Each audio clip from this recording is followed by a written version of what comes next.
Let's say that you go to a party and you're trying to impress the people that are there and you're trying to get them to like you.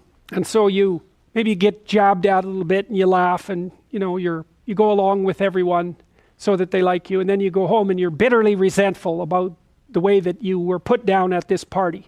And that's going to make all sorts of aggressive, I wish I could have said, it's going to make all sorts of aggressive and vengeful thoughts sort of flash through your imagination.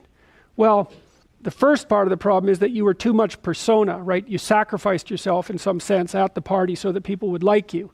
And in the second part, you're refusing to admit to the existence of those elements of you that would have actually protected you from doing that. So let's say you go home and you're all bitter and resentful and you have fantasies of revenge. I mean, that reveals to you the shadow part of you that's aggressive. And the thing is, you actually need that, because if you would have integrated that more successfully into your personality, when you went to the party, you wouldn't have had to let people put you down to get them to like you. Instead of having a face like this, which says, I'll take anything that's coming my way, you have a face and a stance that's more determined and assertive. And if you manifest that properly, people aren't going to mess with you to begin with.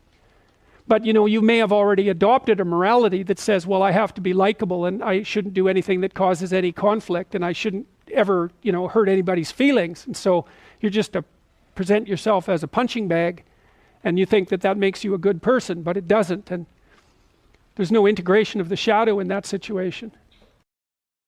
We're having a conversation. I'm deciding I'm going to listen to you. Right? That's different than how people generally communicate, because usually when they communicate, they're doing something like, okay, we're going to have a conversation and I'm going to tell you why I'm right and I'll win if you agree. Or maybe you're having a conversation where, I don't know what you're trying to do. Maybe you're trying to impress the person you're talking to. So you're not listening to them at all. You're just thinking about what you're going to say next. Okay, so that's not this. This is, you might have something to tell me. And so I'm going to listen on the off chance that you'll tell me something that would really be useful for me to know. And so you could think about it as an extension of the Piagetian, Piaget talked about the fundamentally important element of knowledge being to describe how knowledge is sought, the process by which knowledge is generated. Well, if you agree with me and I find that out, I know nothing more than I knew before. I just know what I knew before. And maybe I'm happy about that because, it didn't get challenged. But I'm no smarter than I was before. But maybe you're different than me. And so while I'm listening to you, you'll tell me something I don't like. Maybe it's something I find contemptible or difficult, whatever. Maybe you'll tell me something I don't know, and then I won't be quite as stupid. And then maybe I won't run painfully into quite as many things. And that's a really useful thing to know, especially if you live with someone and you're trying to make long-term peace with them, is they're not the same as you.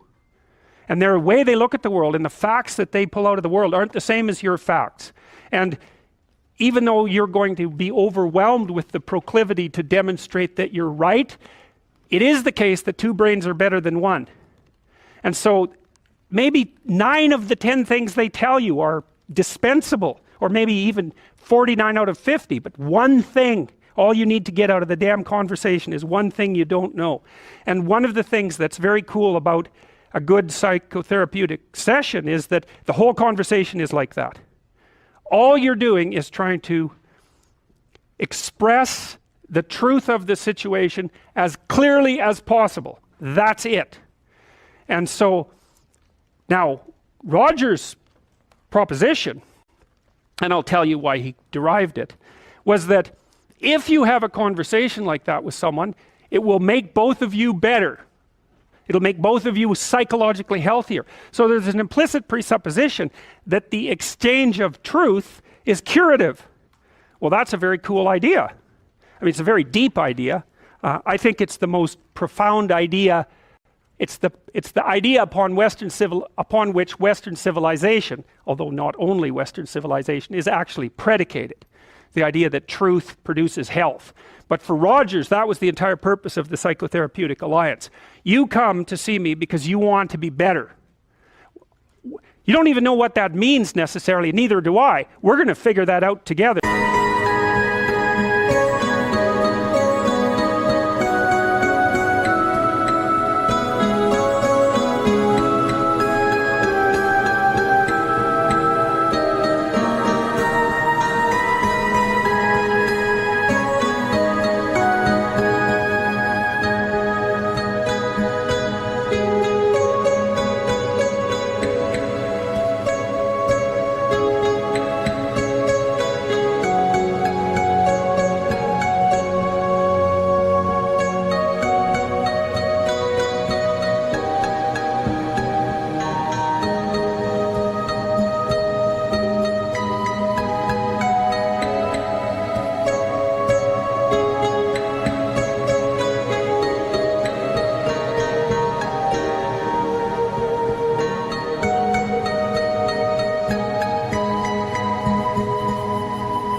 But you come and you say, look, things are not acceptable to me, and maybe there's something I could do about that. So that's the minimal precondition to engage in therapy. Something's wrong, you're willing to talk about it truthfully, and you want it to be better. Without that, the therapeutic relationship does not get off the ground.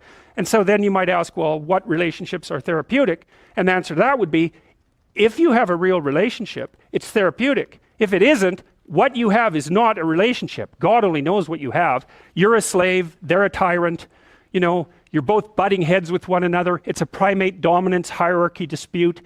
Oh, I don't know, you're like two cats in a barrel, or two people with their hands around each other's throats. But what you have is not a relationship. So, all right. We may say that the greater the communicated congruence of experience, awareness, and behavior on the part of one individual, that's a reference to the same idea that I was describing with regards to Jung. So let's say you come and talk to me and you want things to go well. Well, I'm going to have to more or less be one thing, because if I'm all over the place, you can't trust any continuity in what I say. There's no reason for you to believe that I'm capable of actually telling you, I'm capable of expressing anything that's true. So the truth is something that emerges as a consequence of getting yourself lined up and beating all the impurities out of your soul, for lack of a better word. You have to be integrated for that to happen, and you do that at least in part by wanting to take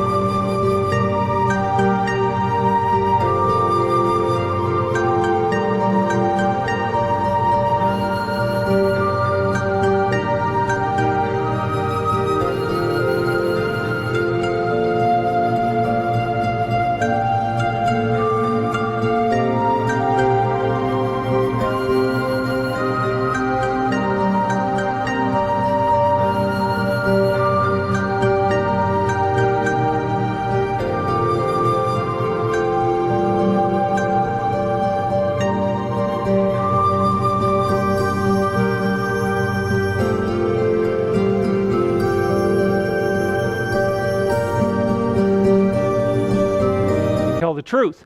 The more the ensuing relationship will involve a tendency towards reciprocal communication with the same qualities. So one of the things, I've been quite influenced by Rogers, one of the things I try to do in my therapeutic sessions is, first of all, to listen, to really listen.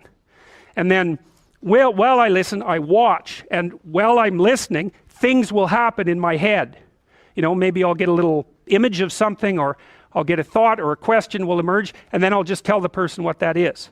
But it's sort of directionless, you know, it's not like I have a goal, except that we're trying to make things better. I'm on the side of the person, I'm on the side of the part of the person that wants things to be better, not worse. And so then those parts of us have a dialogue, and the consequence of that dialogue is that certain things take place, and then I'll just tell the person what happened. And it isn't that I'm right, that's not the point. The point is that they get to have an hour where someone actually tells them what they think. Here's the impact you're having on me. You know, this is making me angry. This is making me happy. This is really interesting. This reminds me of something that you said an hour ago that I don't quite understand. And the whole point is not for either person to make the proposition or convince the other that their position is correct, but merely to have an exchange of experience about how things are set up. And it's extraordinarily useful for people, because it's often difficult for anyone to find anyone to talk to that will actually listen.